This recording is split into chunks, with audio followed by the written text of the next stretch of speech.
Bapak Ibu, saudara-saudaraku yang saya kasih dalam Tuhan Yesus Kristus, selamat berjumpa kembali dalam kasih-Nya yang besar yang selalu menuntun dan memelihara kita sebagai umat-Nya.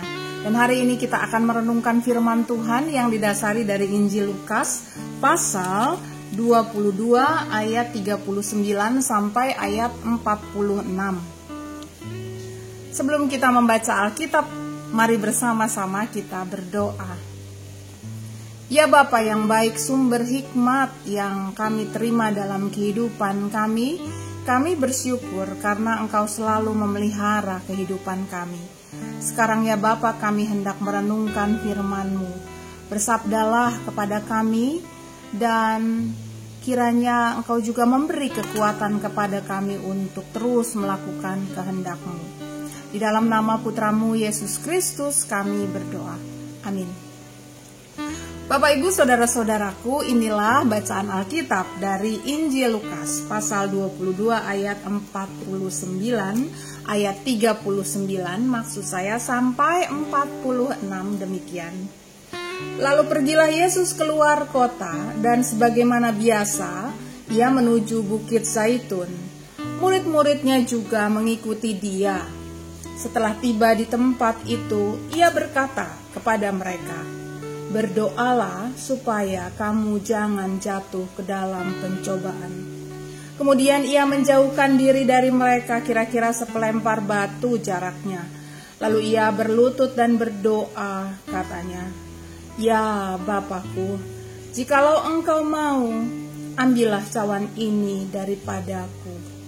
Tetapi bukanlah kehendakku, melainkan kehendak-Mu lah yang terjadi." Maka seorang malaikat dari langit menampakkan diri kepadanya untuk memberikan kekuatan kepadanya. Ia sangat ketakutan dan makin bersungguh-sungguh berdoa. Peluhnya menjadi seperti titik-titik darah yang bertetesan ke tanah. Lalu ia bangkit dari doanya dan kembali kepada murid-muridnya. Tetapi ia mendapati mereka sedang tidur karena duka cita. Katanya kepada mereka, "Mengapa kamu tidur? Bangunlah dan berdoalah, supaya kamu jangan jatuh ke dalam pencobaan."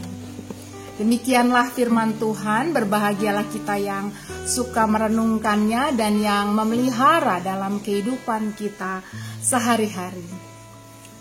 Bapak Ibu, kadang-kadang kita memilih untuk diam. Tak apa, memilih untuk diam, itu judul renungan kita hari ini. Kadang kita menyangka bahwa diri kita baru berharga jika kita banyak bicara, banyak mengeluarkan ide, banyak berkata-kata. Bagaimana orang lain dapat mengerti jika saya tak menjelaskan dengan panjang lebar? Demikian kita katakan pada diri sendiri. Bagaimana mereka memahami saya jika saya tak mengatakannya? Demikian kita menuntut diri kita sendiri. Bagaimana saya dapat membuatnya mengerti? Demikian kita memacu diri. Dan semua ini dapat menyedot energi kita sendiri karena tidak semua berjalan baik. Karena ternyata bergantung pada kekuatan dan kemampuan kita saja untuk menularkan atau menyalurkan kebaikan Tuhan itu tak cukup. Namun pernahkah kita mengalami atau menyadari bahwa pengertian, penerimaan, dan pertumbuhan orang lain tentang siapa atau apa atau bagaimana mereka dan segala situasi dan kita juga itu sangat dipengaruhi juga oleh pikiran dan perasaan mereka sendiri. Dan juga dapat ternyata mereka sendiri tak sadari. Namun mereka mengatakan kemudian bahwa kitalah penyebabnya, penyebab dari ketidakmengertian atau kesalahan ini. Nah, Bapak Ibu, saudara-saudaraku, dalam kondisi seperti ini, kita perlu kembali melihat dan bertanya pada diri kita. Apakah segala tindakan dan perbuatan kasih yang kita tunjukkan bagi mereka tujuannya adalah untuk siapa? sering kita salah arah nih, bahwa semuanya itu untuk mendapatkan feedback dari mereka bahwa kita baik, kita hebat, atau berhasil. Bukan salah jika kita mendapat masukan baik dari orang yang ada di sekitar kita ya. Namun jika hanya mendapat kepuasan dan kebahagiaan itu selalu berasal dari luar diri kita, hanya dari orang-orang lain saja, maka kita akan mengalami ketidakpuasan dan ketidakbahagiaan. Pasalnya adalah karena mereka semua berada pada satu situasi yang berbeda satu dengan yang lain. Mereka juga adalah manusia yang memiliki latar belakang dan persoalannya masing-masing yang dapat saja tak kita mengerti atau ketahui, sehingga sikap dan pilihan atau feedback itu tergantung dari kondisi dan keadaan mereka juga. Nah, dalam rangka demikian, saya ingin mengajak kita untuk menemukan kebahagiaan dan kekuatan bukan dari pihak luar diri kita, melainkan kita dapat menemukan kekuatan dan kebahagiaan dari dalam diri kita sendiri yang tak dikuasai oleh pihak luar, orang-orang luar di sekitar kita. Mengapa demikian? Sebagai orang beriman, saudara-saudaraku, kita menemukan dan menerima juga, meyakini bahwa kebesaran, kasih, dan kuasa Allah telah ditemukan oleh diri ini, diri kita sendiri, diri saudara sendiri. Meskipun ada banyak pihak tentu yang ikut berperan dalam penemuan diri tentang kebesaran, kasih, dan kuasa Tuhan itu, namun diri kita sendirilah yang memutuskan, karena kita telah melihat dan merasakan kebesaran, kasih, dan kuasa Allah itu. Oleh karena itu, diri kita lah yang seharusnya menjadi sosok terbesar yang membuat kita memilih kebahagiaan dan kekuatan, bukan dari atau karena sosok orang lain. Sosok lain yang terbesar, yang berpengaruh sangat sehingga kita dapat melihat diri yang dipenuhi oleh syukur, itu adalah sosok yang sudah memberikan kekuatan dan kebahagiaan, yaitu adalah Allah sendiri mestinya.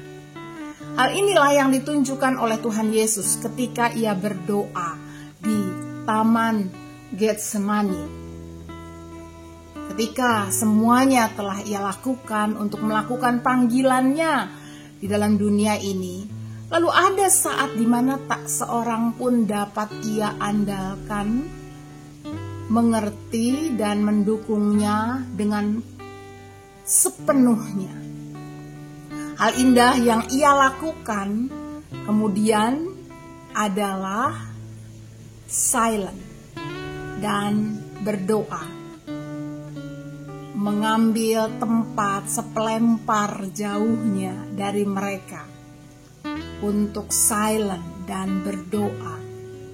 Dalam doa di Taman Getsemani itu, ia mengambil saat silent yang adalah ungkapan hati dan pikirannya tak ia sampaikan pada murid-muridnya atau orang lain.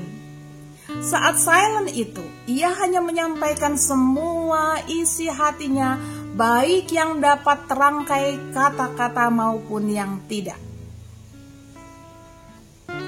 Di sanalah sumber kekuatan itu hadir. Melalui perenungan diri yang jujur karena mengakui kelemahan dalam ketakutan dan ketidakmampuan. Kalau boleh cawan ini lalu daripadaku. Namun yang bersamaan dengan itu juga tetap mau bertahan dan kuat untuk mengikuti panggilan Allah. Ini dapat kita lihat dari kalimat doanya, kalau boleh cawan ini lalu daripadaku. Namun bukan kehendakku, melainkan kehendakmulah yang terjadi. Menelisik apa yang Tuhan Yesus lakukan dan kita teladani, maka kita juga menyimpulkan bahwa kita tidak akan melulu menempel atau bergantung pada orang lain untuk menemukan kekuatan dan kebahagiaan kita. Mereka memiliki persoalan yang mereka hadapi sendiri. Orang-orang di sekitar kita itu memiliki persoalan dan hal-hal yang mereka hadapi sendiri. Kita perlu merespon dan melihat lebih dalam. Oleh karena itu, bagaimana sesungguhnya keadaan diri kita sendiri? Apakah sumber kekuatan dan bahagia kita miliki dalam diri kita sendiri? Menghargai dan melihat ke dalam diri menjadi lebih dalam lagi ketika kita menyadari bahwa Allah lah sumber kekuatan dan kebahagiaan kita. Bersama dengan diri ini, Allah dekat, tak pernah jauh dari kita. Jadi Bapak Ibu, saudara-saudaraku dan anak-anak, tak apa mengambil saat sendiri. Mungkin kita sangat membutuhkan saat diam itu bagi diri kita sendiri pada satu saat tertentu, untuk lebih kuat, lebih bersyukur, karena diri inilah yang paling dekat dengan dirimu sendiri. Dalam diam, kita dapat menemukan ternyata diri ini telah berharga dan banyak berkorban untuk dirimu, hai diri. Berterima kasihlah pada dirimu yang kuat. Bersyukurlah akan adanya diri sendiri ini. Dan katakanlah pada dirimu bahwa sesungguhnya kau tak pernah sendiri, hai diri. Karena ada Allah sumber kekuatan, kebahagiaan yang selalu hadir bersamamu. Kiranya Tuhan menolong Bapak Ibu, saudara-saudara sekalian dan saya. Amin. Kita berdoa sejenak.